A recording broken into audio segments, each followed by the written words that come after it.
ശ്രീനിഷിന്റെ അമ്മമ്മയുടെ 85-ാം പിറന്നാൾ ആഘോഷമായിരുന്നു കഴിഞ്ഞ ദിവസം പാലക്കാട് വെച്ച് അതിഗംഭീരമായി ആഘോഷിച്ചത്. അതേസമയം കൊച്ചിയിൽ പേളിയുടെ അനുജത്തിയുടെ മകൻ കൈ ബേബിയുടെ 2-ാം പിറന്നാളും. ഏതാഘോഷത്തിന് എവിടെ പോകുമെന്ന ആശയക്കുഴപ്പത്തിലായിരുന്നു പേളിയും ശ്രീനിഷും.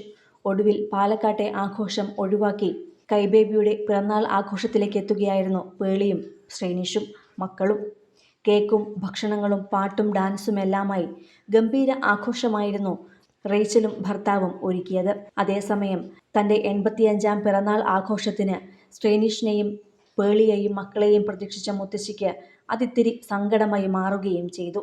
പേളിയുടെയും ശ്രീനിഷിൻ്റെയും വിവാഹം കഴിഞ്ഞ സമയത്തും ഗർഭിണി ആയപ്പോഴും അതിനുശേഷം മക്കളായപ്പോഴുമെല്ലാം ഇരുവരും എത്തിയപ്പോൾ ഏറെ ഹൃദ്യമായി ചിരിച്ചുകൊണ്ട് സ്നേഹത്താൽ പൊതിഞ്ഞ് സ്വീകരിച്ച മുത്തശ്ശിയും വീട്ടുകാരും ഏറെ ശ്രദ്ധ നേടിയിരുന്നു.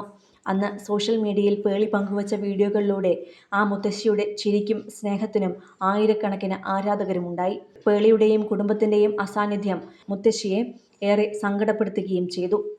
100 കണക്കിന് പേരെ ക്ഷണിച്ച് കേക്കും സദ്യയും സദ്യവട്ടങ്ങളുമെല്ലാമാക്കി ആഘോഷങ്ങൾക്ക് ഒരു തരി പോലും കുറവില്ലാതെയാണ് ശ്രീനിഷിൻ്റെ അമ്മമ്മയ്ക്കായി എല്ലാം ഒരുക്കിയത്.